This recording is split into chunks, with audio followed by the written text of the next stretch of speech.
Hello once again. I've got an interesting computer to show you guys today. Interesting not because it's vintage, in fact this was made in 2012, but because it's ridiculous. This computer is ridiculous. Silly even. You might even call it stupid. This is an HP Pavilion P2. The specific model number is p2-1113w. This is my girlfriend's old computer. It was a hand-me-down from her cousin several years ago, and a few months ago, for her birthday, I got her a new computer. I never managed, I had planned to make a video of that computer, but never got around to it. Maybe I can do it at her place someday. But I got her a new computer. I got a Dell Optiplex 9010, the ultra slim form factor version. And she absolutely loves that thing. She says it's the best computer she's ever owned. I got her a new computer for her birthday because this one is slow as hell. This thing is pathetically slow for a computer from 2012, and that'll become evident once we learn what the internal hardware is. So what have we got here? Well, from the front, it seems like a pretty average consumer grade computer. It's got stupid glossy black plastic. It's got a DVD-RW drive, power button, 2 USB 2.0 ports, microphone and headphone jacks. That's nice. Oh, it's an AMD based computer. We know that now. It's got the AMD Vision sticker on it. And this shipped with Windows 7. And I believe this computer was sold during the era where it was close enough to the Windows 8 release that HP made an offer. If you bought one of these, you could upgrade to Windows 8 for $15. I'm not sure if that would have applied to this computer though, because the W in the model number, 1113W, means that this was a Walmart specific computer. This computer was bought at Walmart, so it wasn't a model that HP sold directly. This is even lower end than the lowest end computer that HP sold directly. This was the absolute cheapest computer that HP sold at the time, and this might have been one of the cheapest, lowest end computers that you could buy, period, in early to mid 2012 when this was made. I don't know, but it's very possible. I suppose aside from like Intel Atom powered netbooks maybe, but I'm not even sure. Maybe the Atoms at the time might have even been more powerful than this. But yeah, this thing was cheap, very low end. This probably cost $250, maybe even $200 at the time. I don't know. What makes this thing so silly becomes more evident once we look at the back. It's got a Windows 7 license on it down there. I am going to hide that because that license is still good. That's good for Windows 10. I did install Windows 10 on this. So we get to the back, and what do we find? Well, first of all, it's very upside down looking. Second of all, what is clearly a standard power supply mounting position here is blank. And then down here you've got what looks like a big power supply fan. But actually, this is the only fan in the entire system. This is the one fan. It's primarily cools the CPU, but it's the one fan in the whole system. Well, where is the power supply then? Well, this computer has no power supply built into it. That is the jack for the AC adapter. This thing uses an AC adapter for the power supply. It's a laptop style power supply. So friggin' silly. And now you might be having an idea of what we'll find when we look inside this thing. It's just hilarious. We've got a basic selection of ports here, VGA and DVI, which is nice. So this does support dual monitors. Your standard analog audio, 4 more USB ports, and Ethernet. Very nice. And that's pretty much it. So it's time to open this thing up. I guess it opens on this side because that's where the handle is. This thing is light. It weighs maybe 8 pounds, 8 or 10 pounds. Now, is that tightened by hand? No, I tightened it all the way. So I gotta get a screwdriver, and then we'll look inside this. Alright, I got the side cover off. Are you ready to see what's inside this? Ta-da! This computer is so stupid! Look at this thing! It's just this massive empty cavern with this dinky little motherboard inside it. It's like a... Is that mini-itx? Is this a mini-itx motherboard, or is this something different? I don't know, but it's got a model. It's got a model number on it. It's a Pegatron APX-D1/DM. So it's an off-the-shelf motherboard, which is hilarious. It does have HP-specific firmware on it, of course. But look at this thing. Now, first of all, I'm not knocking the hardware. As a bottom-of-the-barrel computer in 2012, this was adequate. Barely, but adequate. What's ridiculous is that they stuck this in a massive, full-size mini-tower case. Why? They could have made like a stylish, super slimline case for this thing, but I guess to keep it cheap, they just reused a parts bin mini-itx case. Oh my god, it's hilarious. There's your DVD-ROM drive. It is SATA. And this does use a full-size 3.5-inch hard drive. I think this is 500 gigs. And that's SATA as well, of course.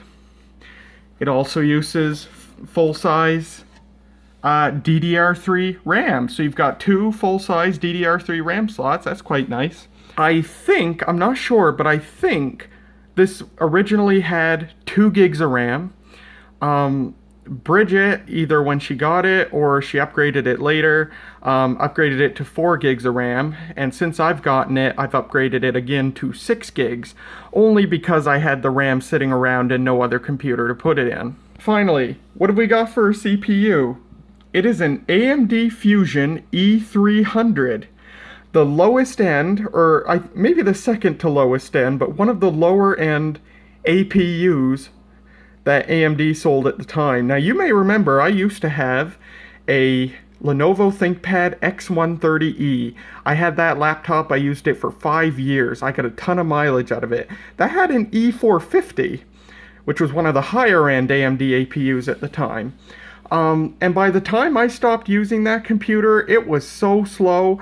When I first got it in 2012, it was pretty alright, and the graphics power was awesome. That had such great graphics performance for an 11.6-inch laptop.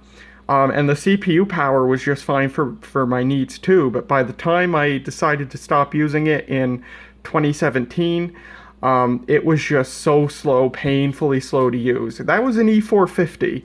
This is an E300. It's even slower, even less CPU power. Again, having the Radeon graphics on board means that this does have really good graphics performance for a bottom-of-the-line computer in 2012.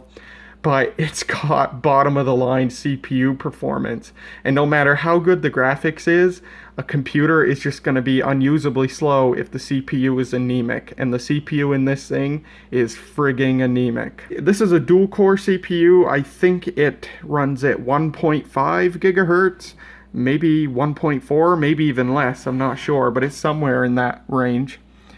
But as you can see, they just have a great big heatsink here. And there's your CPU fan. And obviously this thing runs cool as a cucumber. There's no way to thermally stress this system. Also, this thing uses very little power. I wouldn't be surprised if this thing uses like 30 watts maximum. Because I know my ThinkPad with the E450 came with a 45 watt power supply. And it had a display. This thing doesn't have to power a display.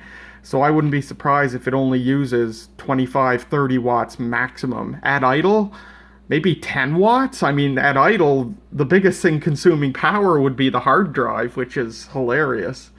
But yeah, man, what a interesting and very strange computer. Yes, I just looked it up. This is a mini-itx motherboard, which just gave me an idea. I was gonna say at the end of the video that I don't know what to do with this computer. I installed Windows 10 on it, but it's not useful for anything. I tried using this computer to run my Minecraft server that my girlfriend and I play on occasionally, but it's way too slow for that. It's way too underpowered for that, and this is just underpowered in general. It's a pain in the butt to use, especially on the internet. This thing is so pokey on the internet. YouTube, you can barely manage 720p playback. This lacks so much in CPU power. It would be great if you could put like Windows XP on this, but you can't because the hardware's too new.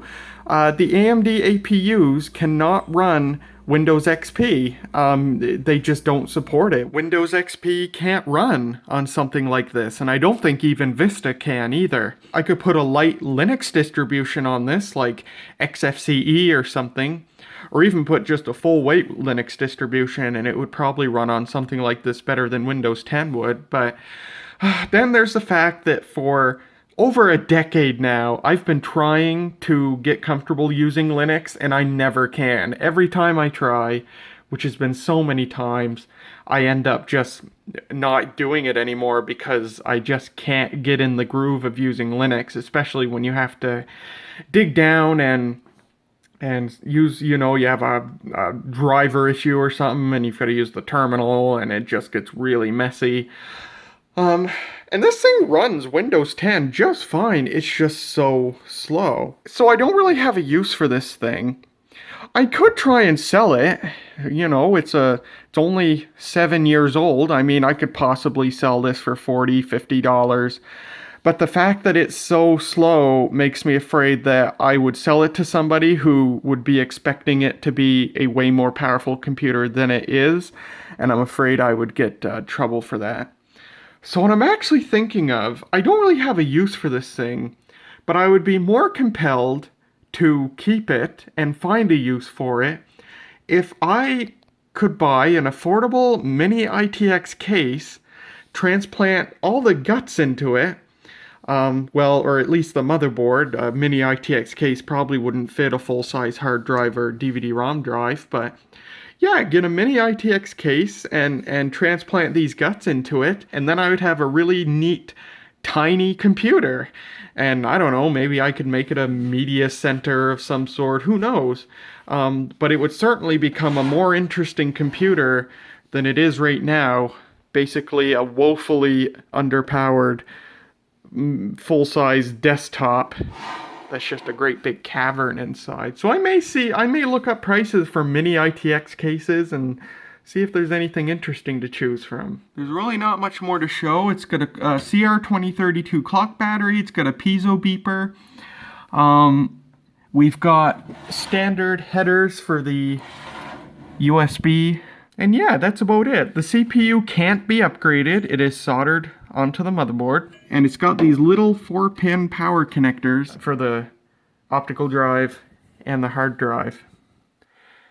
And yeah, that's about it for inside this thing.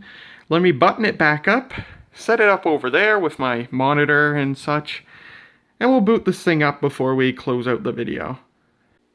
Alright, I've got barely adequate peripherals for a barely adequate computer.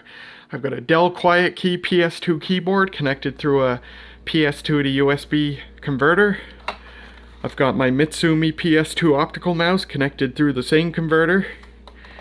And I've got my Sony Trinitron VGA monitor.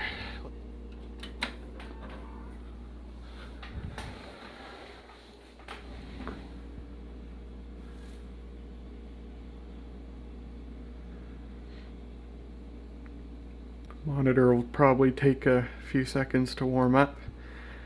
And we're off like a herd of turtles.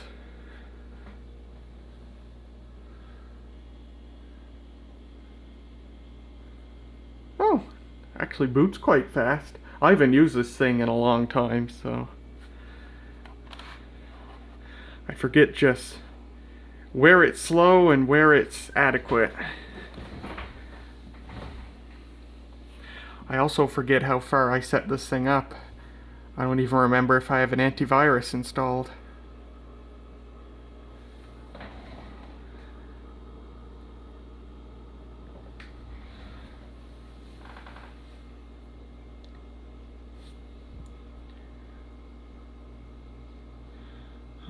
Alright.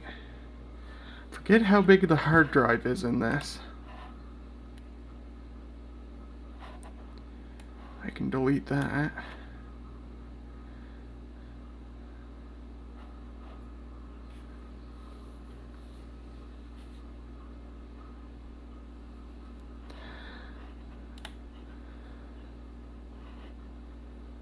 Yeah, 500 gigs. That's a pretty generous hard drive to give something like this. I'm not sure about 250s, but I know 320s were still on the market in 2012. Don't know if we have antivirus yet. Against my better judgment, I'm going to open a web browser. We'll put on a YouTube video and see how it does. The hard drive light has finally stopped. Stop being steady on.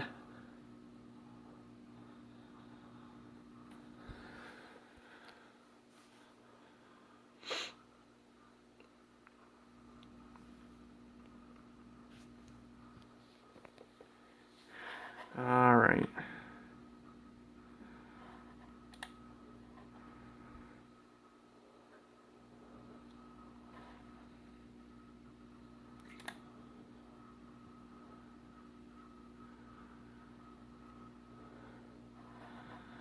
So let me, oh, this is just the ad. All right. What resolution? So we're on 480p. And it's lag city right out of the gate. Let me force it 480p just to make sure it isn't like trying to get to 720p. Maybe I was remembering wrong when I said that this thing could handle 720p barely. It looks like it can barely handle 480p.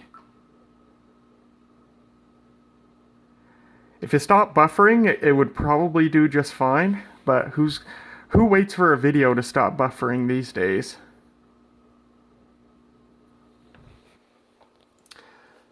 Hard drive light is on again. It's getting a bit better, but still some lagginess here and there.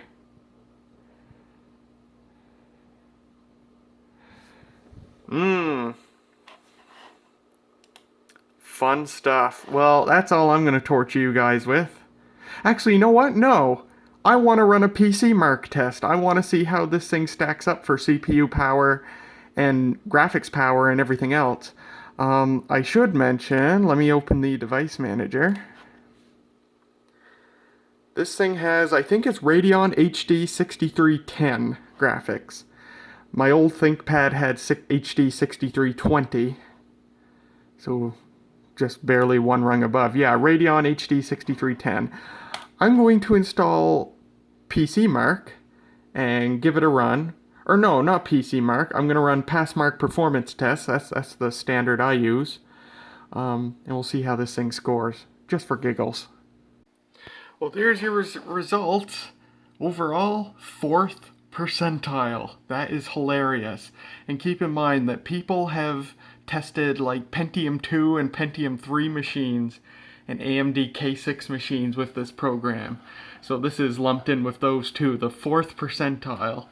CPU mark, 2nd percentile. 2D graphics, I don't know why it's grayed out and it doesn't have a percentile. Maybe that's because it's so low, but it was 84.6. 3D graphics, 16th percentile, which is pretty good in the grand scheme. Memory mark, 1st percentile, which confuses me because it's DDR3 memory, but maybe that's because it's not running dual channel. It's not running dual channel because the sticks are mismatched. And then disk, pretty good hard drive in this, 37th percentile. So there's your roundup of that. As far as mini-itx cases, I couldn't find anything on Newegg or Amazon that fit my budget being really cheap because I would be buying something for a computer that's worth virtually nothing. But I came across two from China on eBay that I kind of like. One is this one here. And then there's this translucent one, which is kind of neat. I like them both for different reasons. The translucent one obviously just looks cool, but it has no front panel connections, not even any front panel lights, it's just the power button. Whereas this one, it's obviously a bit more boring, but at least it's made of metal, or at least I assume that's metal.